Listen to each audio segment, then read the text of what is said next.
সাহাবী বলছে নবীজির কাছে আইসা, মুসলিম শরীফের হাদিস, আমি নিজে পড়াইছি আলহামদুলিল্লাহ। এক সাহাবী, সাধারণ গ্রাম্য বেদুইন সাহাবী, আরাবী সাধারণ সাহাবী আইসা নবীজিকে বলছে, দুল্লানি আলা আমালিন আমিলতুহু দাখালতুল জান্নাহ। ও আল্লাহর নবী, আমার একটা আমল বলে দেন, আমল কর্ম জান্নাতে যাবো। সোজা কথা, এত ফেসফুস বুঝি না, আমার জান্নাত দাও দরকার। কিতা কিতা করতাম হেডি কর, কি করতাম তা কর। নবীজি বললেন, এক নাম্বার, তুমি কালেমায়ে শাহাদাত বিশ্বাস করবে, আশহাদু আল্লা ইলাহা ইল্লাল্লাহ ওয়াহদাহু লা শারীকা লা ওয়া আশহাদু আন্না মুহাম্মাদান আবদুহু ওয়া রাসূলুহু, এই কালেমার সাক্ষী দিবা।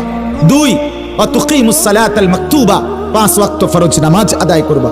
ওয়া তুতিজ যাকাতাল মাফরুযা, তুমি ফরজ যাকাত আদায় করবা।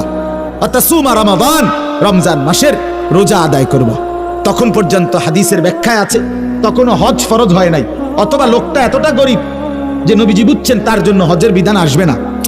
কথা বুঝছেন কিনা? তো কয়টা বলছে? 4টা। কালেমায়ে শাহাদাত, 5 ওয়াক্ত নামাজ, যাকাত, আর কি? রমজানের রোজা। লোকটা বলছে মুসলিম শরীফে, লোকটা দাঁড়াইয়া বলছে, ওয়াল্লাহি লা আযীদু আলা হাযা ওয়ালা আনকুসু, হে আল্লাহর নবী, আল্লাহর কসম আমি যাচ্ছি, আপনারে সাক্ষী রেখে বলতেছি গো নবী, এর থেকে বেশি আমি বাড়াবো না কমাবো না, সাফ আপনি যেটা কইছেন এটাই মানমু। এই কথা বলে ফাআদবারার রাজুল, লোকটি চলে গেল, যাচ্ছিল। নবীজি বললেন, মান সাররাহু আন ইয়ানজুরা ইলা রাজুলিন মিন আহলিল জান্নাহ ফালইয়ানজুর ইলা হাযা। এই সাহাবীরা, এই এখন তোমরা যদি মাটির উপরে, জমিনের উপরে কোনো জান্নাতি বান্দা দেখে নয়ন চোখ জুড়াইতে মন চায়, এরে দেখো,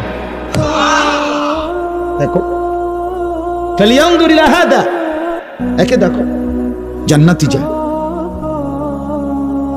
তো লোকটা এখনো আমল করে নাই, হবে মাত্র বুঝা লইছে।